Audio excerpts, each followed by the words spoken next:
Na kusalimu kwa jina la Bwana wetu Yesu Kristo. Namshukuru Mungu sana kwa neema na kibali na upendeleo. Kuwa hai ni upendeleo wake tu, na kila siku tunapozidi kupambazuka ndio jinsi ambavyo kusudi letu la kuletwa hapa duniani linazidi kuzilika, na wakati wa kazi ambayo Yesu Kristo ametupa unazidi kupungua. So usione siku unapokuja mbele zako ni kana kwamba you still have the time, kwamba labda unajiona na miaka 17, 20 fulani, waje kwamba bado unafanya kazi ya Mungu. No. Muda unao wewe sasa hivi ndio muda wa Mungu kabisa yani. Kwa sababu hujui ni siku gani utatwaliwa na Bwana. So Mungu ataenda kazi ya mikono yako. Umefanya kazi gani? Nisio mwangaji sana kwenye maisha yako kwa sababu mwenyewe unajijua. Lakini kilichonileta hapa leo kwa neema ya Mungu, huduma ya Anza na Bwana with Samuel Lupandisha Ministry, ambayo Mungu alinipa maono nikiwa kwenye maombi ya siku 40 chini ya baba yangu wa kiroho Bishop Josephat Gwajima. Badala ya kupaka mafuta na kupewa fimbo, ambaye tunaposema fimbo Roho Mtakatifu, na katika Roho Mtakatifu hapo kuna kitu tunaita kupakwa mafuta. Kupakwa mafuta hatuiongelee kana kwamba ni aina gani au mafuta aina gani. Tunaposema kwamba kupakwa mafuta, mtu aliyepakwa mafuta anaitwa Masihi. Yaani mtu aliyepakwa mafuta ni kwamba anatengwa kwa ajili ya kazi fulani. Wafalme zamani katika Agano la Kale walikuwa wakienda kuwapaka watu mafuta. Na maana huyo walikuwa ni makuhani ndio wanaenda kupaka mafuta, kama alivyotoka Samuel kwenda kumpaka mafuta Sauli, after hapo akaenda kumpaka Daudi, kama kwamba mtu anaanza kutengwa kwa kazi maalum. So na hii baada ya kupaka mafuta kwa ajili ya Roho wa Bwana, nina maono mengi na vitu vingi ambavyo Mungu amewekeza ndani yangu, lakini nimeanza kuexpose kitu kimoja baada ya kingine kwa kadri Roho wa Bwana atakavyonijalia. So napenda nikualike katika hii huduma mpya ambayo Bwana Yesu ametupa, na huduma tayari imeshaingia kwenye utekelezaji kuanzia leo, ambapo tumeanza maombi yetu. Tumeanza na maombi ya siku 3 ya kufunga masaa 12, ambapo tutakuwa na maombi matatu tu. Ombi la kwanza ambalo tumeanza nao leo Jumatatu ni kuombea Israeli. Tunaombea Israeli. Kwa nini tuiombee Israeli? Kwa hiyo tuiombee Israeli, ukija kusoma chukua Biblia yangu kidogo hapa. Sio sema labda nachukua maneno yangu, lakini nataka nikwambie kitu kimoja kwamba Israeli lazima tuiombee, kwa sababu Israeli ndo asili yetu na ndo chanzo cha imani yetu. So it's better kuiombea. So kwa huruma ya Bwana Yesu, au kwa namna Bwana Yesu alivyonisaidia, akawa amenipa vifungu baadhi kwa ajili ya kuombea hili swala. Ni swala ambalo lipo serious kabisa, ni swala ambalo tunapokea maelekezo kutoka kwa Roho Mtakatifu, na tunalifanya kwa sababu ni wakati wetu na majira yetu kuweza kufanya. Haitojalisha watu watasemaje, haijalishi ulimwengu utasimama kiasi gani, lakini tunafanya kwa kadri Mungu anavyotujalia. So it's matter of time. Kama unaona kwamba wewe ni muda wako wa kufanya kazi ya Mungu bado, mwanangu, endelea kukaa. Lakini kwa sababu mimi naona ni wakati sahihi kwangu mimi kumtangaza Kristo kwa namna yote ile atakaponijalia, so nikaona kana kwamba sitaki kukaa kimya na kutulia kimya.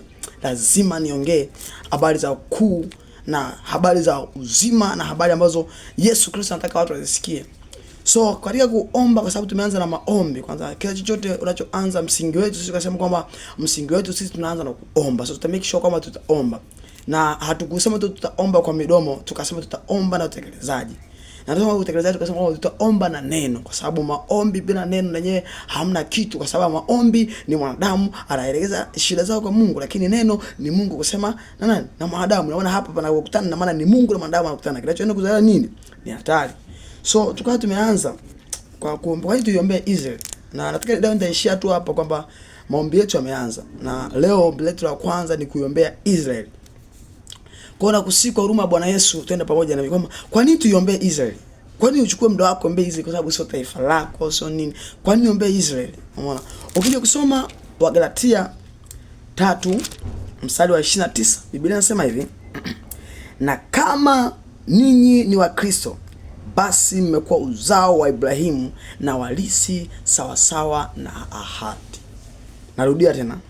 na kama ninyi ni wa Kristo, yani kama ninyi ni wa Kristo, yani kama wewe umempokea Yesu Kristo, naongea na mtu ambaye amempokea Yesu Kristo hapa. Wewe kama ndugu yangu umempokea Yesu Kristo, ili inawezekana halisikuhusu kabisa kwa namna yoyote ama nyingine, labda wamuone kumpokea Yesu Kristo. Anasema hivi, basi mmekuwa uzao wa Ibrahimu. Just imagine kwamba ukimpokea tu Yesu Kristo umekuwa uzao wa Ibrahimu. Unajua maana uzao? Ina maana umetokea kwenye viuno vyake. Sasa sisi tunatokea kwenye viuno vya Ibrahimu kwa njia ya imani. So ndio maana Mungu anasema hivi, na walisi sawasawa na ahadi. So tunampokea Yesu Kristo, tumekuwa wazao wa Ibrahim kwa njia ya imani, na walisi sawasawa na ahadi. So ina maana ahadi zote ambazo Ibrahim aliahidiwa, umeona, ina maana na sisi tumeahidiwa vile vile. Nataka nikupeleke mbali kidogo kwamba kwa nini tunaombea Israeli. Cha kwanza tumepata sababu kwamba kwa sababu sisi tu wazao wa Ibrahim, na ukumbuke Israeli ni taifa ambalo limetokea ndani ya viuno vya Ibrahim. Kwa sababu Ibrahim ndio baba wa imani. Ibrahim ndo akamzaa Isaka, Ibrahim akamzaa Yakobo. Yakobo ndo akapambana na Mungu, akashindana na Mungu. Mungu akasema kwa sababu umeshindana na Mungu na mwanadamu, basi kuanzia leo utabadilisha jina. Utatoka kuwa Yakobo, utaenda kuwa nani?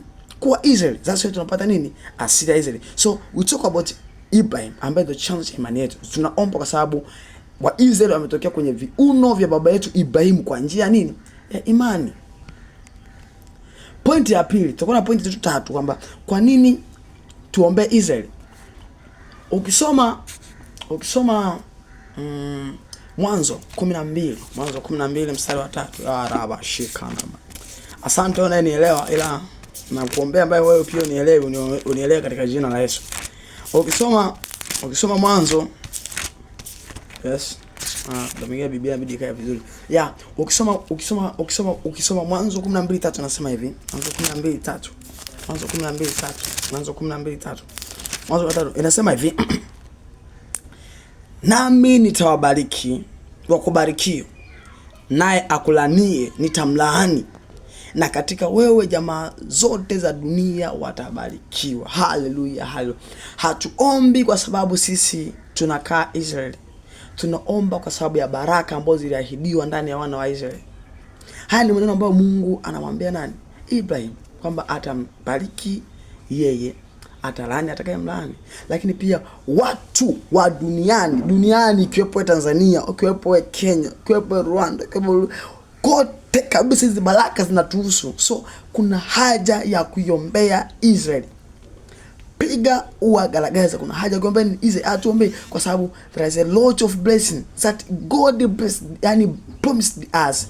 Lakini usituweze kuvichukua baraka, lazima take an action to pray concern about the nation of Israel. Ombea amani, ombea rehema, ombea umoja. Kadri Roho atakapokuongeza, pray for Israel, you will see God. Ndio mwingine kuna majibu, utakuwa umeteseka muda mrefu, lakini kwa sababu ya maombi haya, kama utakuwa serious, utamuona Mungu. Point ya 3. Kwa nini tunaombea Israel? Ukisoma Zaburi 122, arabashik. Na Zaburi 122. Ndio mwingine watu wanaweza sinielewe, lakini namwamini sana aliyeanzisha kazi ndani yangu ndiye atakayemaliza. Anajua determination yangu, anajua destination yangu, lakini kwa sababu alinipenda yeye, acha na mimi muonyeshe love kidogo. Na love yenyewe ni kuhakikisha watu wanaonizunguka wanamjua Yesu Kristo kupitia mimi. So ukija kusoma Mwanzo 122 mstari wa 6, Biblia inasema hivi.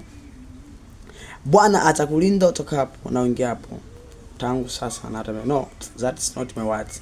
122 nimesoma 122 mstari wa 6 anasema hivi.